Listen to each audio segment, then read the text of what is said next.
What's up guys, Eric here from Eric and Miles, and today I'm going to be asking the question and hopefully answering whether the DJI Phantom 3 standard is worth it in 2018. I'm going to be going over a pro and cons list of the drone and take you through the app and everything. So the first pro about this drone is the image quality. The image quality on this camera is nuts. It's insanely crisp, and I was shooting previously, my old drone was a 3DR solo shooting with the GoPro Hero 4 Black, and I thought that was good, but compared to this, that looked like an iPod, like an iPod Nano camera. Remember those like tiny ones, orange, like that big? Anyways, image quality is amazing and the crispness of it is nuts. It does alias a little bit, but honestly I like aliasing. It just makes it look all the more crisp. I know some people don't like it, like when they're shooting professionally, and when I'm shooting professional, like weddings, I agree. Okay, I swear if that was not plugged in, I'm going to be pissed. It's not even worth starting over, not even going to check it. I'm just gonna send it. When I'm shooting professionally, I don't like aliasing either, so I'll fix that in post. But when I'm shooting like for our YouTube, I think it looks pretty sick. The gimbal on it is incredibly smooth. It works really great. The only bad thing about it, honestly, is that when you're in harsh winds and turn a little too fast, you do see the legs. See, but that's only in really harsh winds, and only if you flip it around a lot, like try to turn sharp. The second pro is how easy it is to fly. This thing is like, it's so easy to fly. You turn it on, get the app running, turn on the controller, wait for all the satellites, and you can lift up from your phone, so you don't have to do that manually. It just makes it all the more easy. And then when it's in the air, the GPS is so strong. If you're going like this, flying forward or whatever, and let go, it'll stop. It seems like it has like a pause button. Like you're flying forward, pause, and it'll stop right there. Also, like how the distance on this thing is better than advertised. The advertised about 1 kilometer. I can get it around 1.5, over a mile away. Another pro is the battery life on this. This battery is 15.2 volts, 4,480 milliamps. This lasts around 28 minutes on a full charge. That's way better than advertised. I believe it's advertised around 22 or something, and that's way better than my 3DR Solo. Okay, this one, I know I'm gonna get hate for it, but compared to the 3DR Solo, it's relatively small. This dwarfs the 3DR Solo, but compared to the Mavics and the new Mavic Air and the new Mavic Zoom and those, this is a giant. Like, it's insane how much bigger this is. My mic better be working, or I'm gonna be big mad. Compared to the Mavic, it's a giant. It is light. I believe with this, it's around 3 or 4 pounds. In my backpack, I was hiking around with it a lot, everywhere in Alaska and Canada, and it was awesome. It gets sore after a little bit, but that's not too bad. The parts are really cheap. Like if you break propellers, it's like $15 just to replace all 4. You can buy legs, landing gear, everything. It's relatively cheap. Batteries are also really cheap. So yeah, the price is about $66. For off-brands, which both have really great ratings, 4.5 stars and 4 stars, 391 reviews and 94 reviews. The on-brand costs $90. I'm not gonna pay $90. Really good rating is pretty cheap, $66 is not that much asking for a battery. I only have 1 battery, honestly, because I only need 1 battery. Once I start shooting more stuff, I'm obviously gonna need another one. I'm probably gonna get another one soon. But as of right now, 1 battery, 27 minutes of flight time works perfect for me. The app, I know all DJI apps pretty much have the same thing, but I'll show you guys nevertheless, I'll show you guys nevertheless how it is. So obviously I have it close to my computer, so the compass is going to be all messed up because of the magnets, but if you can see right now how smooth it is, you got in the bottom left, you got your maps, and this will work when you're on cellular. I'm not on cellular, so I don't get notifications when I'm doing the screen recording. On your left side of your screen, you got takeoff. Holy moly, that would have been bad. But if you slide to take it off, it'll take off itself. And then right here, you have return to home, which won't work because I'm not flying it. Bottom right, you got your, if I did have an SD card in it, you would have all the videos in the SD card. You can watch live.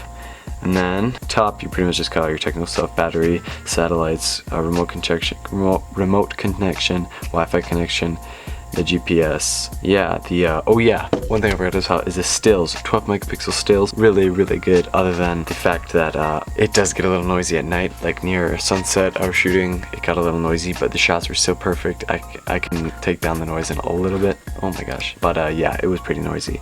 So yeah, that's pretty much the app. I'm gonna try to get through this quick, not make the video too long. Cons, it was relatively small.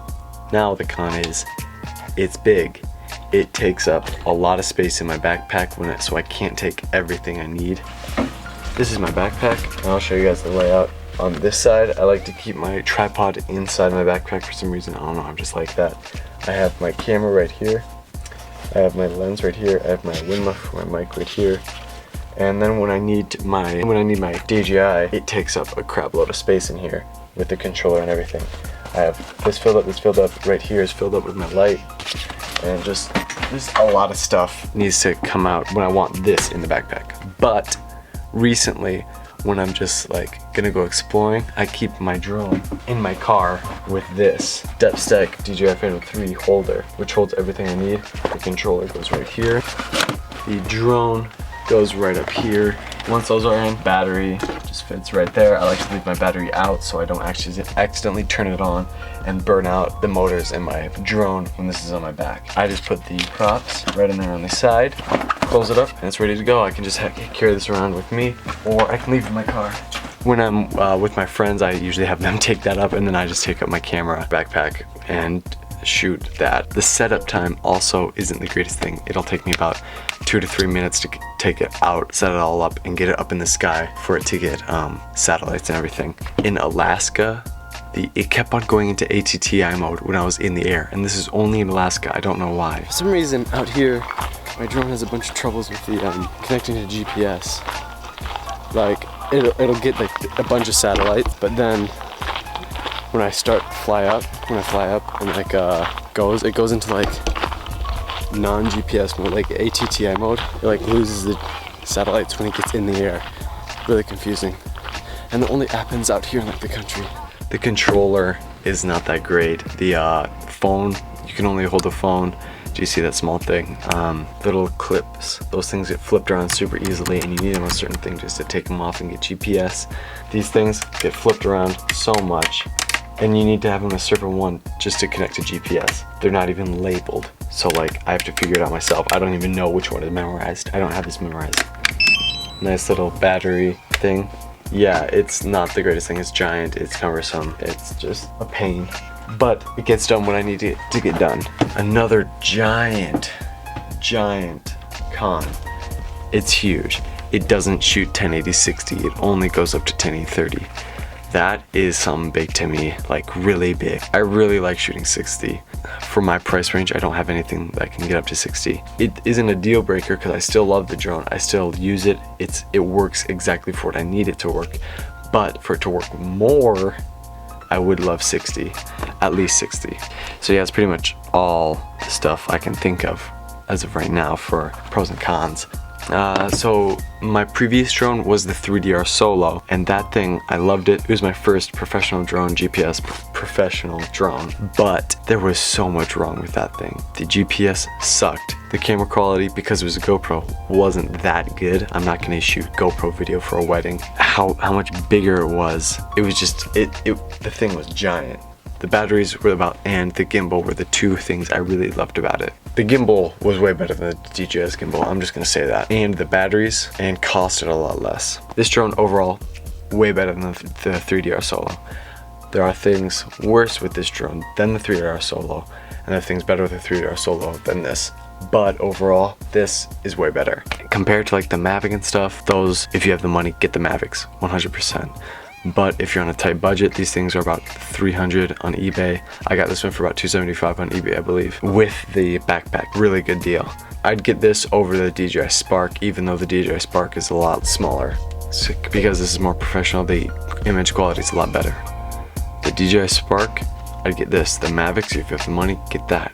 But if you're on a really tight budget, this is 100% worth it. This is a perfect drone that I can get away with doing professional work with, that I can get exactly what I need. It doesn't do everything, but it does what I need to do, and it does it really well. So the overall conclusion is it worth it for the money?